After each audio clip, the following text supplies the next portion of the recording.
suppose tonight we've got to probably the very crux of this man's life, haven't we? Probably the most famous section about his life. Now, I've never done it myself, but I've seen it done at Sovereign Hill. I've seen how they refine gold, 24 karat gold. And the way that you refine 24 karat gold is actually quite an intense process. You can go and watch it if you visit Sovereign Hill. They'll show you how it's done. But you need to heat the metal to around 1200 degrees. And then you need to take it through a number of processes back and forth to slowly purify that gold until eventually, after process of burning this metal hot, all of the impurities are removed from it, and you're left with the purity of this beautiful metal of gold. Well, that process of refining metal with gold was how Peter later came to describe how characters are refined, and how his character was refined, and how God refined his faith and developed into the man that he eventually became. Now, we all have flaws in our characters, don't we? We all have imperfections and impurities.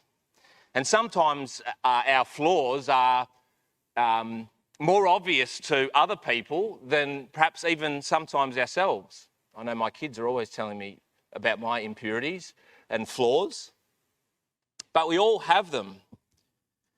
And Peter had some flaws in his character as well. And they needed to be refined, and they needed to be worked on.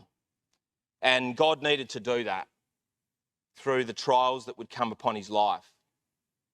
One of the things that Peter's character needed refining from is that he was a man, and it comes out in the record in a number of ways, he was a man that was very confident in his own ability, and he was quite self-reliant. And it comes out in ways when Peter often speaks before he thinks. Or he promises something great that he's going to deliver, but can't deliver it. And it also comes out with his competitiveness with the other disciples. He was always vying to try and be the greatest, as they all were, and put themselves a little bit higher than the other person. Peter needed to learn humility. And humility is a hard trait to learn. Just come to Matthew chapter 18. Where Jesus describes for us that humility is such an essential characteristic which he's looking for in all of his disciples. And he says in verse 3 and 4 of Matthew 18, and he said, "Verily I say unto you, except you be converted and become as a little child, you shall not enter into the kingdom of heaven. Whosoever therefore shall humble himself as this little child, the same is the greatest in the kingdom of heaven." All of us need to, if we're going to be in the kingdom of God, develop the characteristic of humility. And Peter needed to learn that. The other thing Peter needed to learn, and it's related to this, was as a result of his confidence in his own ability, he often looked perhaps down at other people and their abilities. Just look over at verse 21 where Peter asked Jesus a question. He says, "Then Peter came to him and said, Lord, how often shall my brother sin against me and I forgive him? Till 7 times? So he comes to the Lord and says, look, if my brother just keeps offending against me, surely, Lord, surely if he does it 7 times, that's the limit. I'll never have to forgive him after that. Now, Peter probably thought he was being generous because apparently in the day, the Pharisees had set a limit on 3.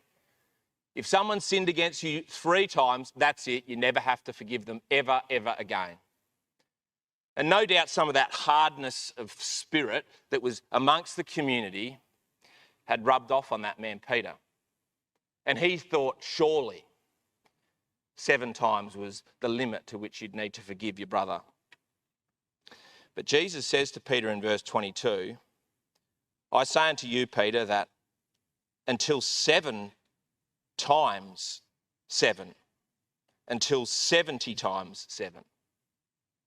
In other words, what Jesus was saying was there's actually no limit to the forgiveness that you should give to your brother. Now, that was just unthinkable to the disciples. Later, they would ask Jesus a similar sort of question, and Jesus would say, you need to forgive your brother even 7 times in a day. And it says that the disciples were like, are you serious? I cannot even understand that concept. Peter needed to learn compassion and forgiveness for his brother. And Jesus went on in that chapter, in chapter 18, to use a parable. The parable of the unforgiving servant. And I'm sure you remember it. About a servant who came to his master and he couldn't repay his enormous debt that he had.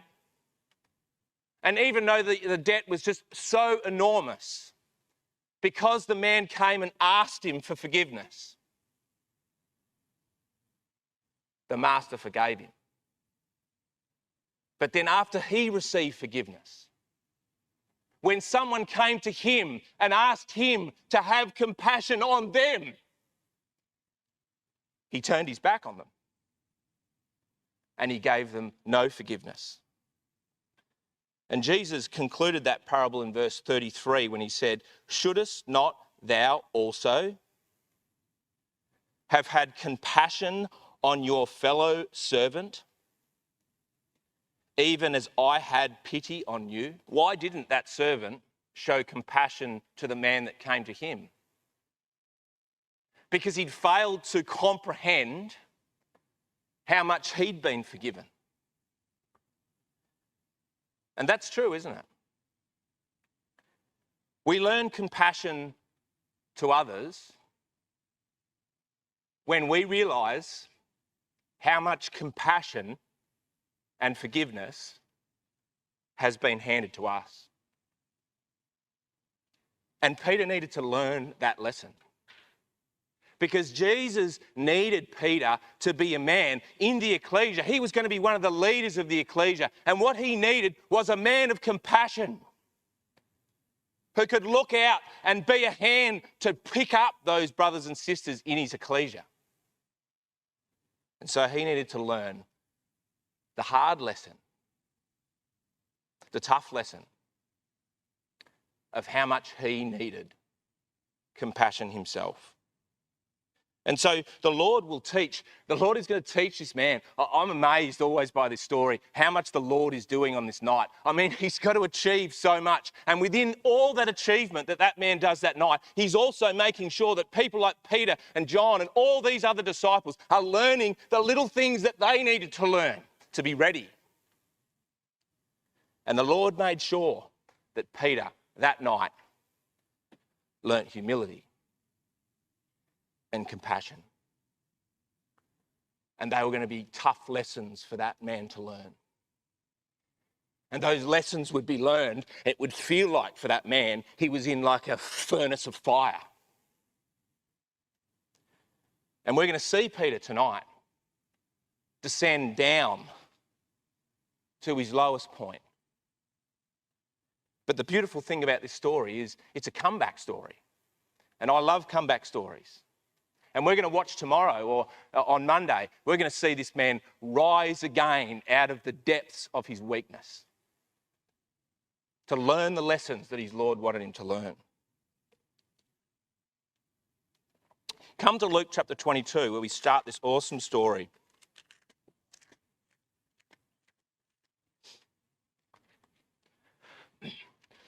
It would have been a huge week for Peter, even before he got to the last night. There were so many things that he had done with the Lord. There'd been the Olivet prophecy. There'd been amazing miracles that had been done, and Peter had been there for all of them.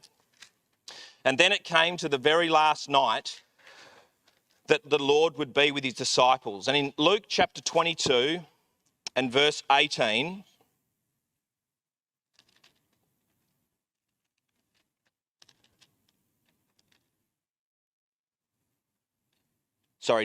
Luke chapter 22 and verse 8. The Lord, in preparation for that night, it says, and he sent Peter and John, saying, go and prepare us the Passover that we might eat. So he sent Peter and John, and these were the two most trusted of his disciples, weren't they? And he sent these two men, and they went into Jerusalem to this upper room. But they had to do it in a secret way. There we go. They had to do it in a secret way. Look what he says in verse 10. And he said unto them, behold, when you enter into the city. Now, the city was teeming with people. They reckon that at the time of Passover in Jerusalem, at this time, there could have been up to 1 million people in Jerusalem. That's the size of Adelaide, isn't it? Maybe a little bit less in Adelaide than 1 million. That's a lot of people. 1 million people in old Jerusalem. And he sent with this task to enter into the city in verse 10, and you shall find a man there. And that man will be bearing a pitcher of water. Follow him to the house where he enters. So they had to go into this city teeming with people all preparing for Passover, and they followed this man to this special upper room. Now, why was Jesus being so secretive about it? Well, look what it says in verse 5 and 6. And they were glad, said the Pharisees and chief priests, and they covenanted to give unto him, that's Judas, money. And he promised and sought opportunity to betray him unto them in the absence of the multitude. And Jesus knew that Judas was looking for any opportunity he could to now betray the Lord. But the Lord knew that he needed a little bit more time with his disciples. He needed that last night with them in the upper room because he had so many things to pass on to them before he would be taken by Judas. And so he arranged this secret passageway where Peter and John would follow this man with a pitcher of water, and they would go and find the upper room. And then once there, Jesus said, I want you to prepare this Passover for us and get it ready. Let's go to John chapter 13, where we come to the upper room where the Lord is. And of course now it's now night. And the Lord is with them in the upper room. And they share supper together. But there's something that they didn't do that they would normally do that was a custom. And it's interesting that they followed that man with the pitcher of water upon his head. And maybe it was that pitcher of water that was the water that was used in the upper room. And they watched that man come into the upper room, and they took that big pitcher of water and he placed it down in the upper room. And that pitcher of water was to be used for the custom of the day.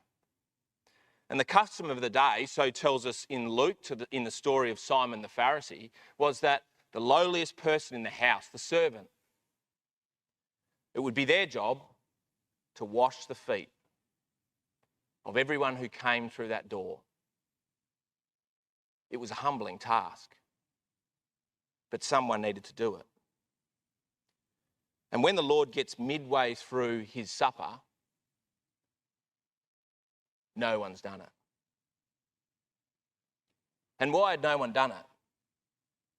Well, see, the disciples at this point in the upper room, although all these other things are happening, there's contention amongst the disciples. You might remember that it was just a couple of days beforehand that one of the disciples' mums had gone to Jesus and had discussed with him and said, oh, look, I was just wondering, right, amongst all the other things you've got going, just wondering whether my boys might be able to get two of the most prominent positions in the kingdom of God next to you, on your right hand and on your left. And you know what? It says that the rest of the disciples found out about that, and they were so angry. It says they had an anger of indignation at those other disciples that they got their mum to go and get them the prominent positions. You see, there was so much competitiveness and tension between these two men. Oh, sorry, not 2 men, 12 men. And not one of them was going to be prepared to go and pick up that pitcher of water and be the one that was the least among all of them to wash the feet. And so the Lord rises. The Lord gets up in verse 4. He rose from supper and laid aside his garments and took a towel and girded himself. And the Lord showed them, didn't he, what humility was all about. There was no doubt whatsoever who was the greatest man in that room. And yet he laid aside his garments and took a towel. And you imagine how the disciples felt when that happened. They must have been so embarrassed, wouldn't they? Peter must have been embarrassed. And he shows his embarrassment as the Lord works his way through every single one of those disciples, and he finally gets to Peter. And what does Peter say in verse 6? And he cometh, he to Simon Peter, and Peter said unto him, Lord, I can't take it anymore. There is no way that you are going to wash my feet. He was embarrassed, wasn't he? As I'm sure they all were, and sheepish. But Jesus answered in verse 7 and said, What I do unto you now, you know not, but thou shalt know afterward. And what the Lord meant by those words was, what I'm doing for you here, Peter, in washing your feet is actually just a symbol of something far greater. Because tonight I'm going to do the most humbling act that anyone's ever done. And I'm going to wash you completely clean. And Peter says to him in verse 8, and Peter said unto him, Thou shalt never wash my feet, Lord. Never, ever will you wash my feet. And Jesus said to him, If I wash not your feet, then you can have no part with me. Peter needed to recognise, didn't he, the need that he had to be washed. And he didn't recognise that to this point. All of us need to come to that point where we recognise our need to be washed and we allow the Lord to wash us and to cleanse us. But Peter didn't think he needed washing. And so the Lord gives them an example of how to be humble.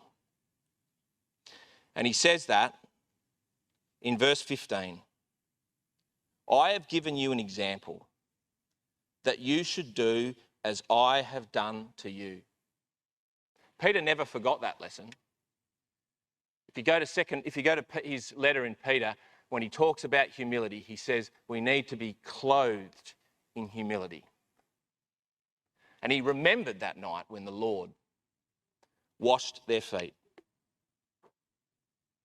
Now, after the Lord had washed their feet, he then had to bring up the elephant in the room, which was the fact that there was a betrayer amongst their midst. And the Lord in verse 21 brings this up, and he does it with anguish.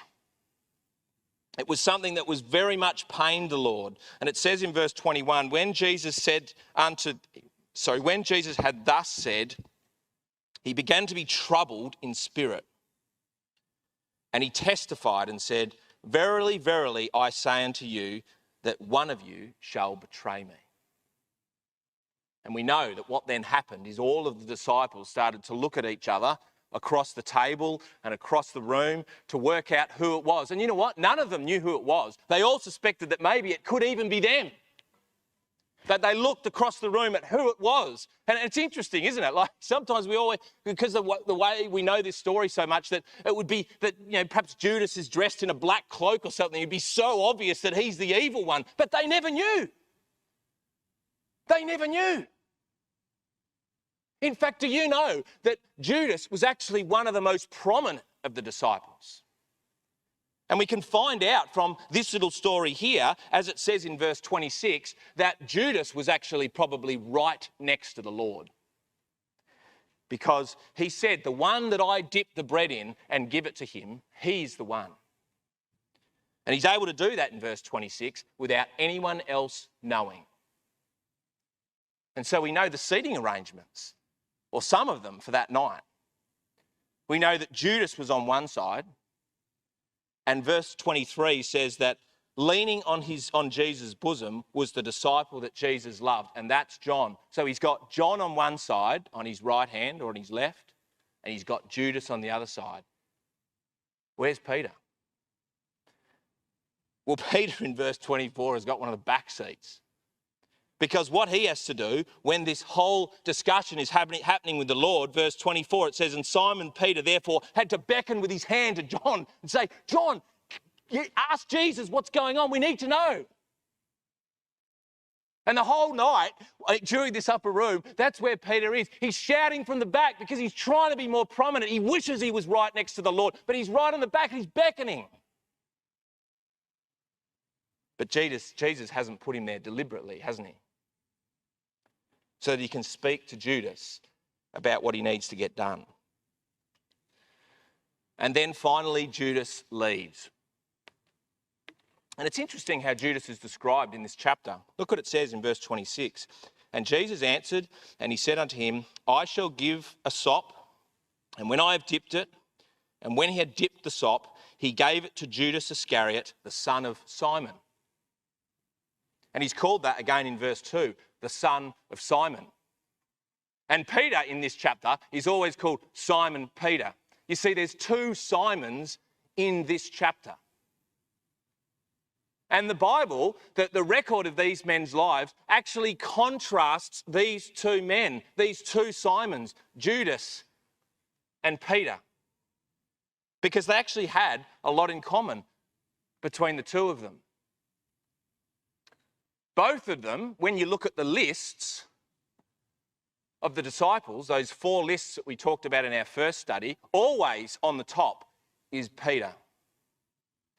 And always listed last is Judas. Both of them, we know, were very close to the Lord. Peter is very close to the Lord. And Judas must have been close to the Lord as well, because he was put in charge of the finances. He was one of the key men amongst the 12. And he's sitting right next to the Lord in the upper room on the last night, and no one questioned it. Everyone just thought that that's what happened. So both men were very prominent. Both men were very close to the Lord. Both were his disciples. Both were allured by the glory of now. And we saw that last night in our study with Peter, didn't we? In Matthew chapter 16, where Jesus had to say, you need to refocus your mind, not on the here and now and the glory now and what you can have, but you need to set your mind on the future. And see, Judas struggled with that as well. And there's all sorts of different theories, and we don't know exactly about what Judas was trying to do. But some of them seem to be that what he was trying to do was bring Jesus out, to bring him to power now so that he could be part of it. And he was caught up in now and what he wanted to do today. And Peter was similar. And both of them would betray their Lord. Both men would. And I believe that they're in the record as a contrast for this reason, because although they're so similar here, the difference is in the final result for these two men. And we'll see that in our final 2 studies about what Peter was able to do and what Peter's outlook was and how it was different from Judas. And so Judas goes out into the night. And it must have been a relief for Jesus in that upper room that at least now he knew, although he was so sad that Judas went out, and he was sad because he wanted to save him too. He now had an opportunity, a little window to speak to these disciples and tell them what he needed to give to them before he goes. And he starts that in verse 33. Little children, he says, yet a little while I'm with you, and you shall seek me. And as I said unto the Jews, whither I go, you cannot come. So now I say unto you. And as Jesus was going into some of the most important information that he could possibly relay to the disciples about some of the key commandments, Peter's not listening. And we know that Peter's not listening because look what happens in verse 36. Peter just interrupts the Lord, and all he can think about is what Jesus had said in his first message about, I'm going somewhere. And Peter says in verse 36, Simon Peter said unto the Lord, where are you going, Lord? What are you talking about, Lord? Where are you going? See, Peter still had no idea, and none of the disciples did, and we talked about that last night. Even though Jesus had relayed it to them over and over again in so much detail, they still didn't know what laid ahead that night. And so Peter wants to know, what is it, Lord? Where are you going? And Jesus says to him, Jesus answered in verse 38. Peter answers in verse 30. Jesus answered in verse 36. Whither go thou? Verse 36, I'll read it again. Simon Peter said unto the Lord, whither goest thou? And Jesus answered him, where I go, thou canst not follow me now, but you will follow me afterwards. So he says to Peter, you can't come where I'm going now. And Peter jumps in immediately in verse 37 and says unto the Lord, why can't I follow you, Lord? Why can't I go with you now? I will lay down my life for you, Lord. That's how much I love you. I will lay down my life for you. Now, it was going to be the other way around, wasn't it? It was going to be Jesus that would lay down his life for Peter. But see, Peter flipped it and said, I can do it for you, Lord, and I am ready to do that. See, he was overconfident, wasn't he? And he had this faith and trust in the power of his own faithfulness and his own ability to stand right with the Lord that night in anything that was going to happen. And Jesus says to him, verse 38, will you, Peter? Will you lay down your life for my sake? Verily, verily, I say unto you, the cock shall not crow till thou hast denied me three times. So Jesus gives a prophecy here about what was going to happen on that night. Now, the cock crowing is, as most people understand it, was probably not a rooster, but it was probably this Roman watch change. So when the guards changed, they would blow a trumpet sound, and that would be the call to know that they should change their watch. And they would blow that every 3 hours after 12 p.m. So from 12 p.m. and then to 3 a.m. And Jesus says, before that cock crows. Now, Mark adds, before that cock crows twice. And Mark's record is usually thought to be the record that Peter wrote, or Peter got Mark to write. And so Peter puts a few little bits of information in his gospel record to highlight some of the things. And Peter says there was 2 crows of the cock that night. There were 2 signals that I was given before I was to make those 3 denials. Now, as a result of that rebuke almost by the Lord to Peter, there broke out amongst the disciples again another big fight amongst them about who was the greatest. Just come to Luke chapter 22. And you can imagine how that probably happened. You know, once the Lord had said to Peter, you haven't got it in you, Peter. You're not going to be able to stand with me. I'm sure some of the other disciples played on that and started to stir up and say, yeah, I told you, Peter, you're not up for it, mate. But some of us are. And then the whole thing erupts in verse 24, and there was also a strife amongst them. Which of them should be accounted the greatest? Imagine that. on the most important night in history. And here's these 12 men arguing about which one of them's the best. And the Lord gently rebukes them. He knows what they're like. He's been with them. He understands. And he rebukes them for what they've done. And then he turns to Simon again. And probably by this stage, Peter was getting all defensive or in front of his other disciples and getting all worked up. And the Lord says to him again for the second time, verse 31, Simon, Simon. And he uses his original name, doesn't he? That name which means listen. Simon, you need to listen to what I'm saying, because what I'm saying to you is actually really important.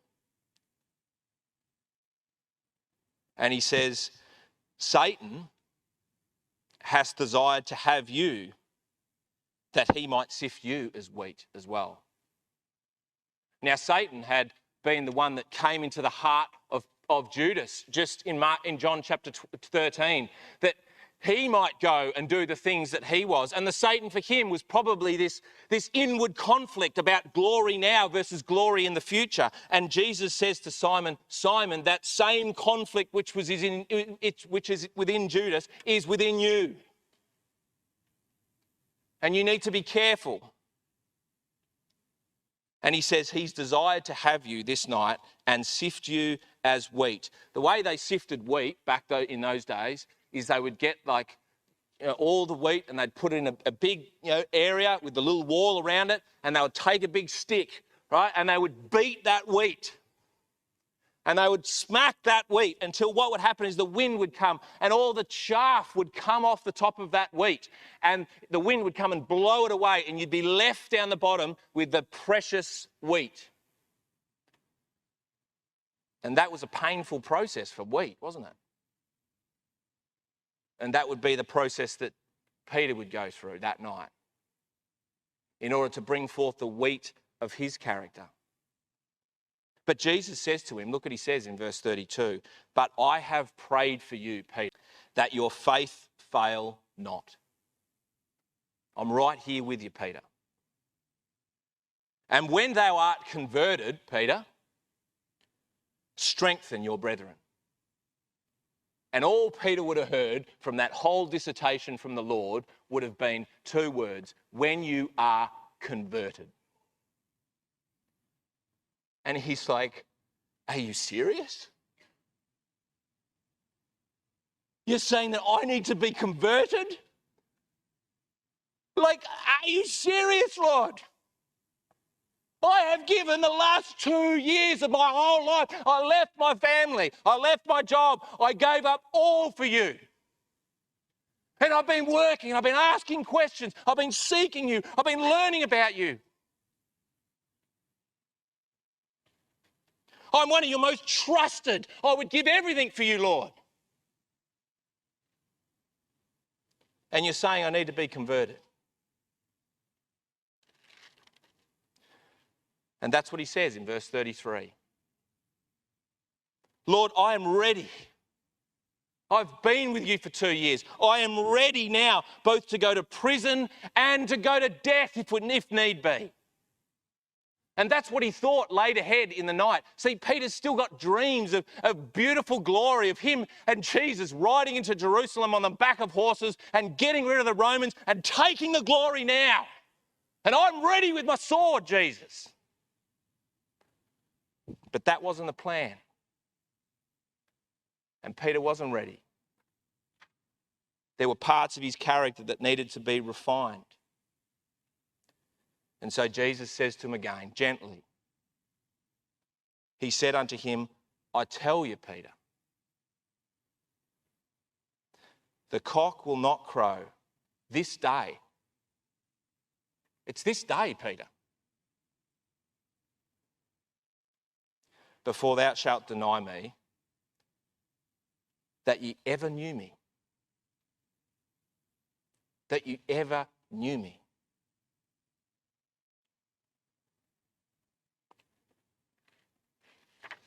They must have been tough words for Peter to hear, mustn't they? But you know what? He didn't hear those words that the Lord was trying to say to him. He probably took from that. He was more committed. He was more determined. And it says there, I always laugh at this verse 38. Jesus talks to them and he says to them, and he said unto them, he was talking to them about what life was going to be like after he was gone. And they completely mistook him. And I guarantee verse 38 is Peter when he said, and they said, Lord, it's all right. Don't worry about our security. We've got 2 swords here. We're ready to go. And Jesus just says, it's enough, Peter. You're not getting it. And Peter was still bound up with what he was going to do that night for the Lord. Now, the Lord then went out to Gethsemane with the disciples. They left the upper room and they probably made their way around the walls in the moonlight of the full moon of Passover. And this was something that they did regularly, so they knew this path, but they had to be very careful as they went around that path because Jesus knew that there'd be Judas's eyes watching and looking.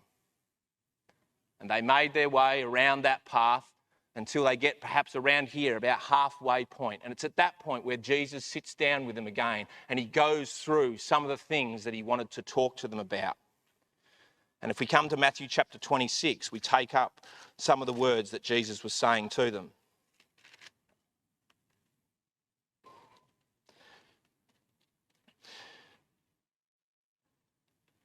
And Jesus needed to bring the reality, not just to Peter.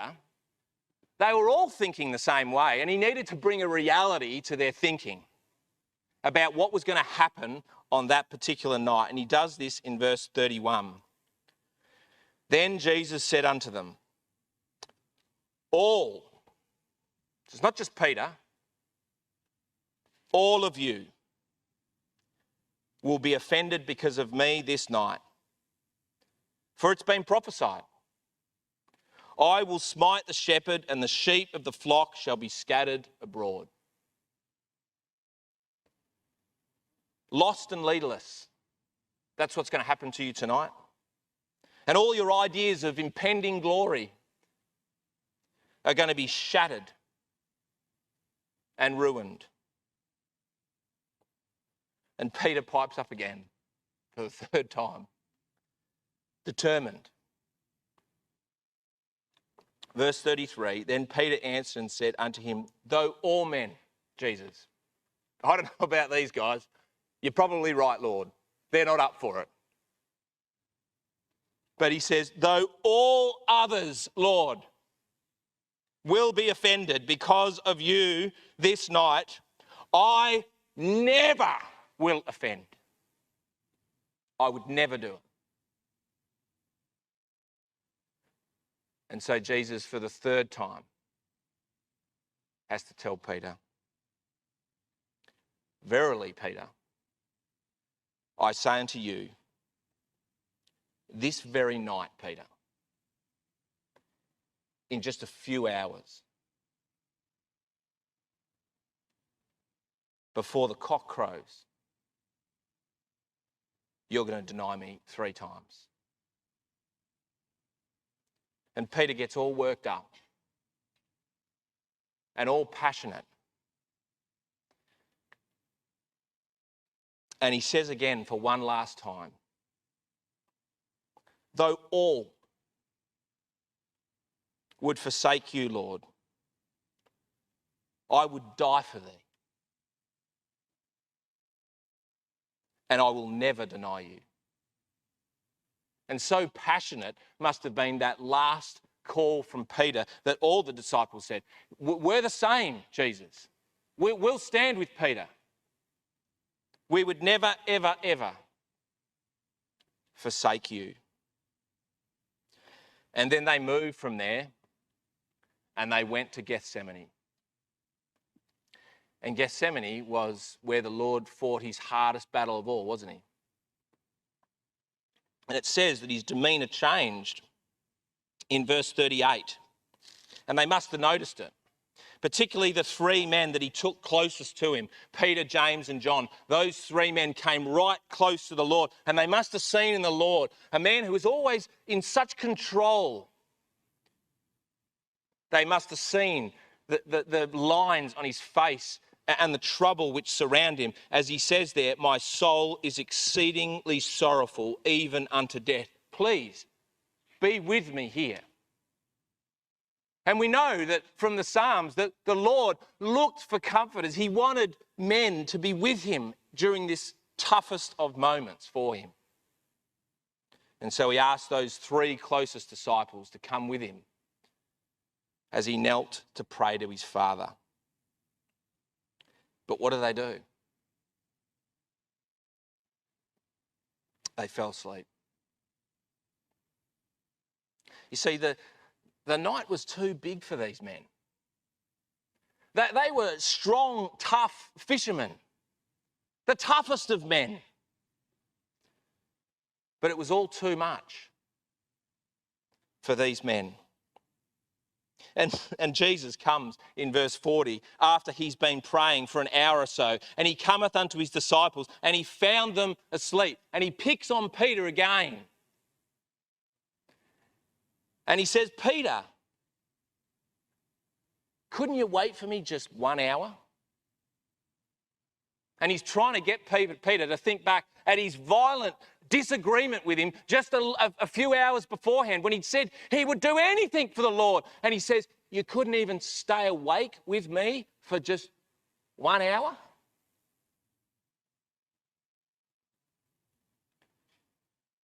Now, Jesus wasn't angry with Peter. He knew what Peter was like. And he says that in verse 41. He says, watch and pray that you enter not into temptation. The spirit indeed is willing, but the flesh is weak. And Peter didn't understand that yet. Jesus could see the sincerity of his words, but Peter was yet to understand the weakness of his own flesh to achieve what he thought he could achieve. And that's the lesson that he would learn that night. And so the Lord goes back to pray again. And then after he'd prayed 3 times and won that victory in the garden, all of a sudden, there's a commotion in the garden and the disciples are still asleep. And Jesus goes to the disciples and wakes them up and says, wake up. There's a crowd that's now come into the garden. And he says that in verse 46, rise, let us be going. Behold, he is at hand that doth betray me. And so the disciples, Peter, who's groggy with sleep, get up from their sleep and are right there with the Lord. And who's coming down? Verse 47, and while he yet spake, Judas comes down. One of the 12. And who's with him? There's a great multitude with swords and with staves, and there's the chief priests and there's elders and there's people. They've got clubs, they've got swords, they've got spears. There's a violent group of men that are coming down with Judas to get these men. And they've got violent intent. And when they come down, the Lord is amazing in his demeanour. I always love in John's record when all the soldiers come down and they ask, where is Jesus? Who is Jesus? And Jesus says, I'm Jesus. And it says all of the soldiers fell back onto the ground. They were amazed at the calmness of this man, at the clarity of mind. See, they were hunting fugitives every day, and no one just put up their hand and said, I'm the one, come and get me. And Jesus' concern in that moment was only for his disciples. Mark's record says that as they came to take him, that Jesus said, can you please let these go, these men? Can you let my 12 disciples go? I'm here, you can take me. Please don't let them be harmed. And in the commotion of what was going on, Peter sees his moment. And he's got his sword, hasn't he? In his jacket. and he's determined to be loyal. And verse 51 says, and behold, one of them, which was with Jesus, suddenly jumped out from the rest of the disciples, and he stretched out his hand and he drew out a sword and he struck a blow to one of the soldiers and took off one of his ears. And John says that that was Peter. Peter, in a moment of glory, thinks, this is it. This is my opportunity. And he pulls out his sword and he swipes at the enemy and he takes off an ear. Right? I can imagine the other disciples looking at what Peter had done when it all finished, right? This great commotion, and just been like, what are you doing, Peter? Are you serious? Right? You've taken off this guy's ear. And Jesus knew that any second that could just erupt and all of the disciples would be killed. And Jesus acts in an instant and takes that ear and puts it back on the side of the man's head. And instantly people don't even know what's gone on.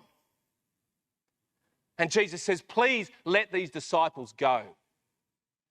And he turns to Peter in verse 54 and he says, and now then verse 53, he says to Peter, thinkest thou that I cannot now pray to my Father, and that he shall presently give me more than 12 legions of angels? But how then shall the scriptures be fulfilled? That it must be. And that's what Jesus had said to Peter in Matthew chapter 16, you remember. Peter, it must be. This is not something that's optional. It's something that I must do. And he rebukes Peter in the garden. And then once he's done that, all of the disciples realised the gravity of the situation. And verse 56 says, and all this was done that the scriptures of the prophets might be fulfilled. Then all of the disciples forsook him and fled. And you know what? It wasn't an easy getaway. Mark's record says that as they scampered and scattered in every single direction, that the soldiers were hunting after them. They ran after them. They didn't leave them because one of the soldiers grabbed one of the men's garment and he was left running with nothing on because they wanted to get the disciples as well. Sometimes we look at that scene and we think, the disciples were able to walk out of the garden. They ran for their lives, knowing that if the soldiers had grabbed them, they were going to be killed as well. And they were scattered off in all directions into the night. And then Peter, wherever he went, in the first instant moment, he catches his breath. And he regroups himself. And he remembers the words that he'd said to the Lord. It's all a blur now, isn't it? Because he's thrown his sword out. There's all these things have happened. He's run. They've tried to get him, but he's found a little hiding spot. And he thinks now about his loyalty, of what he'd said to the Lord. I'll never betray you. I'll be with you. I'll stand with you. And so he gets back up quickly. And verse 58 says, and Peter followed him afar off unto the high priest's palace. And he went in and sat with the servants to see the end. See, Peter thought that's what was going to happen now. He thought, all's lost. Everything that I thought was going to happen this night, everything that I dreamed was going to happen over this Passover of the Lord coming to glory, it's all now going to come to an end. And he sneaks through the streets of Jerusalem, afar off, behind that band. And he makes his way around the temple, through the streets, creeping, so careful that he doesn't get seen, as they lead Jesus through the winding streets back to the high priest's house. And Peter goes there to see the end.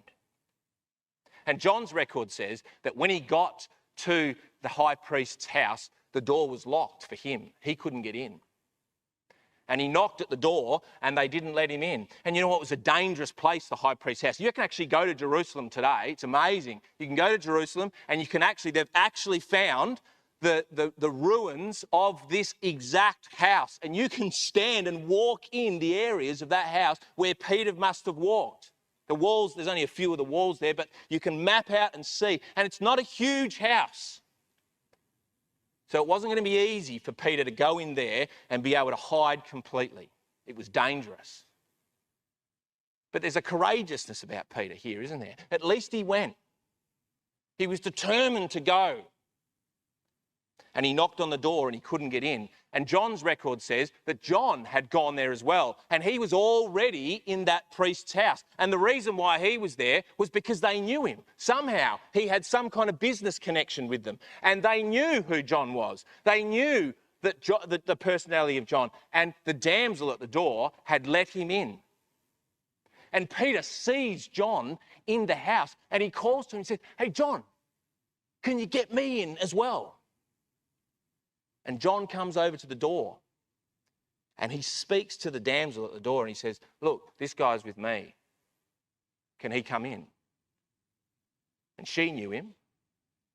And so Peter is allowed in. You can imagine Peter, I can imagine him, he must have had like a cloak on, just trying to hide himself as he walked in there. He sees all the soldiers in the courtyard and Peter just walks into that courtyard to try and find a spot where he couldn't be seen. And that's what it says in verse 58, that he came into the palace. Verse 69. Now Peter sat without in the palace. So he found a spot where he hopefully thought that he couldn't be seen. But then someone came straight up to him from the palace. And it was a damsel girl. And John says it was the same girl that he'd spoken to let him in the door. The same one that knew John. And she'd probably known John for years.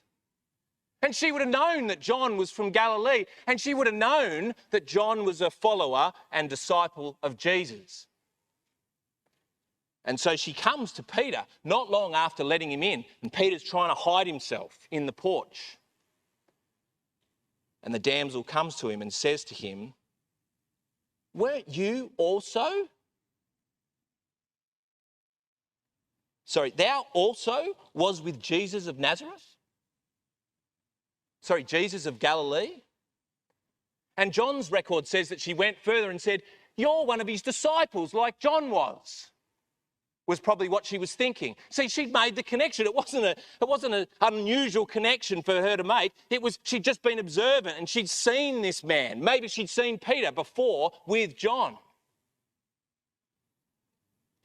And Peter instantly replies to her in verse 670. But he denied it before them all, saying, "I know not what thou sayest." I don't know what you're talking about. I actually do not know what you're talking about at all. I know not who you are talking about. Mark's record says, "I don't know him. I don't even know what you're talking about." How was Peter able to do that to the Lord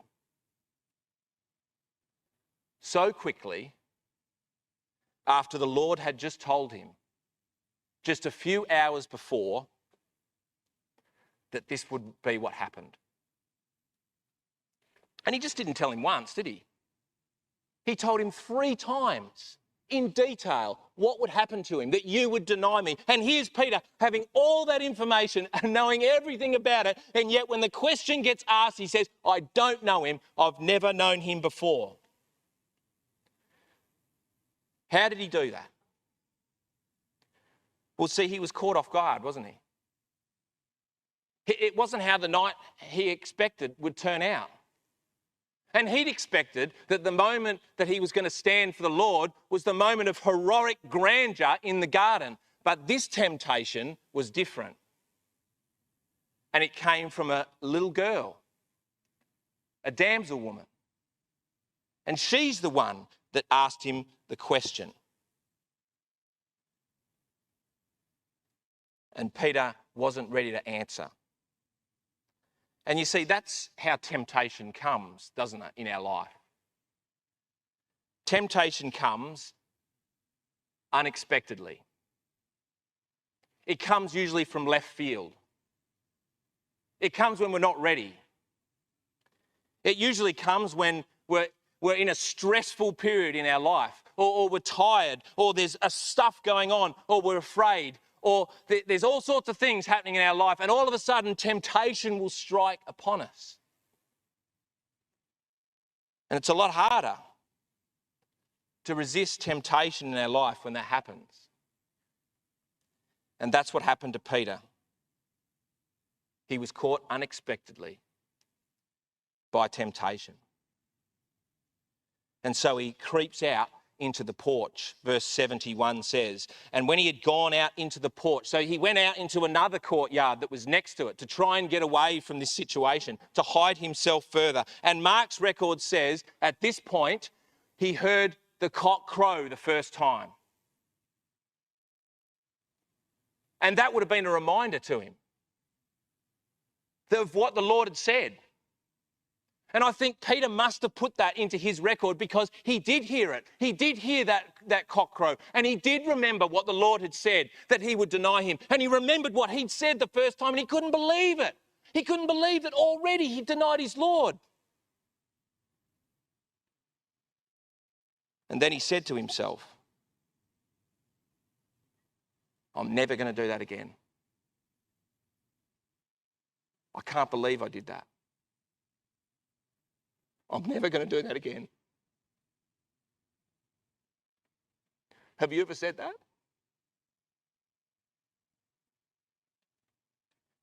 When you've been tempted? And then when you've been drawn away by your own lust and enticed? Have you ever said, I'll never do it again? And then you do it again. And you say, I'm never going to do it again. And then you do it again. That's Peter here, isn't it? He's in the midst of temptation. And he's learning, as we all do in life, about our own weakness. As much as we want to be strong, as much as we want to stand for the Lord, we can't do it.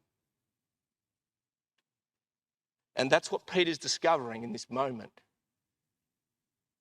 in the courtyard.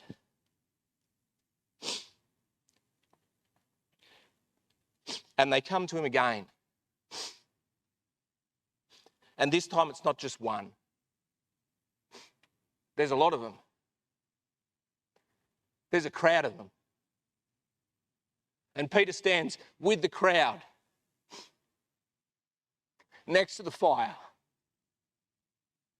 It's easy, isn't it, relatively, to stand with Jesus and to profess our love for him when we're in here.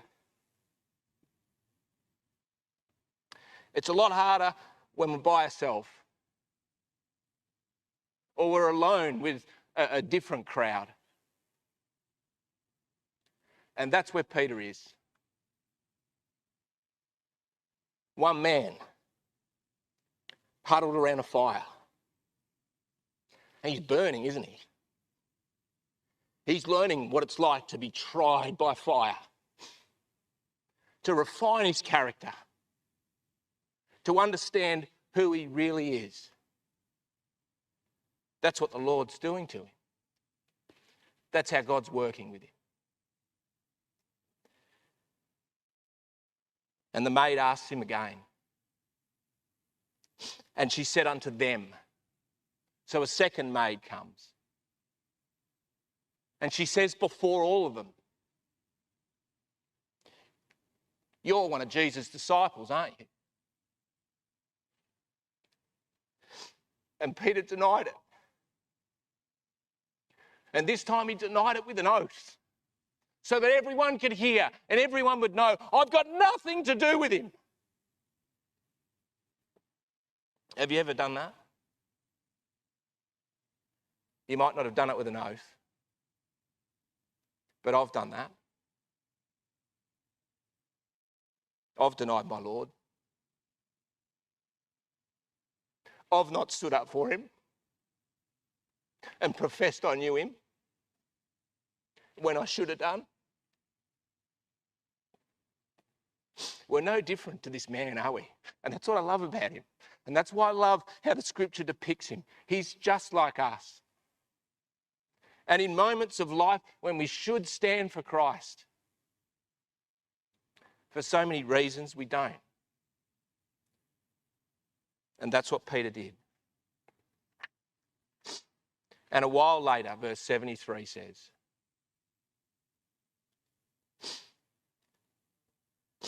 Peter stood again with the crowd. And John tells us that by this stage, the crowd included soldiers. And some of those soldiers were the very soldiers which had been with him in the garden. And Peter knew what he'd done in the garden. He'd been the one with the sword, hadn't he? And John's record says that the man that recognised Peter this time was a relative of the very man whose ear he'd cut off. And what did that mean for Peter? Well, if they recognised him now with all these soldiers, they'd take him, wouldn't they? And they'd cast him into prison. And then maybe they'd cast him to death. And that's what Peter had said, hadn't he? I'm ready, Lord, to go with you to prison and to go with you to death. And so they ask him, you are with him. And it wasn't just one, it was a number of them. And they all started saying, your voice sounds like a Galilean. You're absolutely, definitely with him. And the one that knew him, that saw him in the garden said, it is him. And in that moment, verse 74 says, he began to curse and he began to swear. And he said, I know not that man. And that was the old Simon coming out, wasn't it? He became the fisherman again. And he forgot all the things that Jesus had taught to him in that moment. And he wanted to make sure that everyone knew that he wasn't with Jesus. And at that moment, that exact moment, as Peter was still voicing those words, as they were still coming out of his mouth, that he'd never ever known his Lord. Verse 74 says, immediately the cock crew. Luke's record says, while he was still speaking. And Luke's record also goes on to say that not only did the cock crow at the exact moment that he was making his third denial, not only that, at the same moment, a door opens from up the top maybe of this priest's house. And at that very moment, out comes the Lord. And through a perfect line of vision,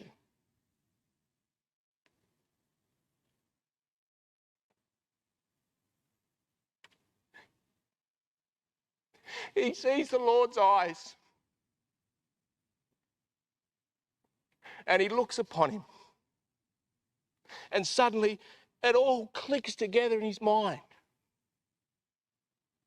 Everything that's happened that night. Everything the Lord had said. everything that he'd done. And I think that's beautiful. And why I think that's beautiful, as hard as it is to read, is that didn't happen by accident, did it? The Lord orchestrated that. God's providence made all of that happen exactly as it did. So that Peter would experience that moment with the Lord. And by that experience with the Lord, he would learn the lessons of that night. And why I think that is so beautiful is this. Sometimes we think God's only working in our life when we're going well. And we're moving on the path that we think that we should go in. But this story tells us that even in our weakest and darkest moments, has God forsaken us? Has God let us go? No, he's working in our life to bring about change, to bring us closer to him, to mould us, to shape us. And that's a beautiful thing. Never feel like we've got into such a spot that we can never return, or that God would never work with us. He's always working. That's his character. He loves us. And that's what he's doing for Peter. And what would that look have been like? What do you think that look would have been like as he looked into the Lord's eyes? Well, we actually get a couple of clues. The same word, looked, that is used here when Peter's eyes catch the Lord's, is the same word used when he first met him.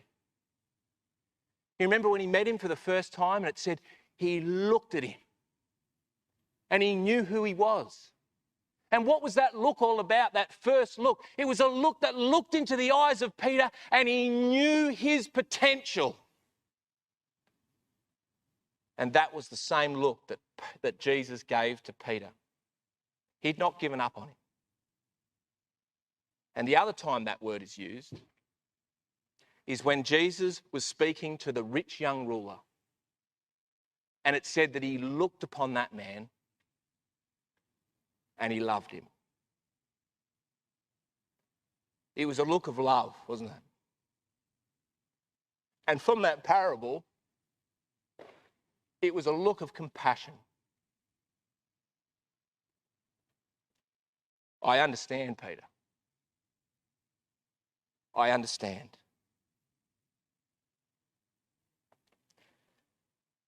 And Peter runs out into the night and he weeps bitterly. It was going to be a tough few days for Peter, wasn't it? And there were so many things that he was going to think about. But amongst all that anguish and pain that he thought about over those 3 days, and we'll look at some of those things that he would have gone through in our next study. One of the things he must have thought about and gone through in his mind, despite his own weakness that night, as he thought about the events of that night, he must have been amazed at the behaviour of the Lord. At every step of the way, when he had fallen, the Lord had stood strong. In the upper room, when they had fought and were envious against each other, he was humble. When he'd slept and was unable to support his master in the garden, Jesus struggled. When there was confusion in the garden and all of them ran off into different directions into the night, the Lord was calm. The Lord was composed. The Lord knew exactly what he needed to do.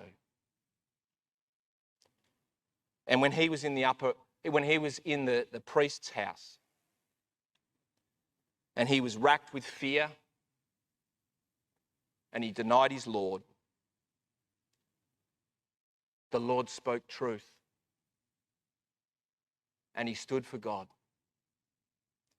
And I wonder whether you noticed in verse 63 what the Lord said. The question that the Lord was asked. And it was this question which was the question that would send him to his death. Look what it says in verse 63. But Jesus held his peace, and the high priest answered him and said, I adjure thee by the living God, that you tell us whether you are the Christ, the Son of God.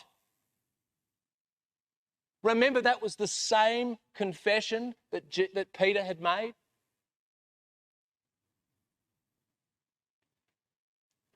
And when it was going to cost him everything, the Lord says in verse 64, thou hast said. He stood for truth, even though it cost him his own life. Let's finish in 1 Peter chapter 2, where we'll just read a couple of verses.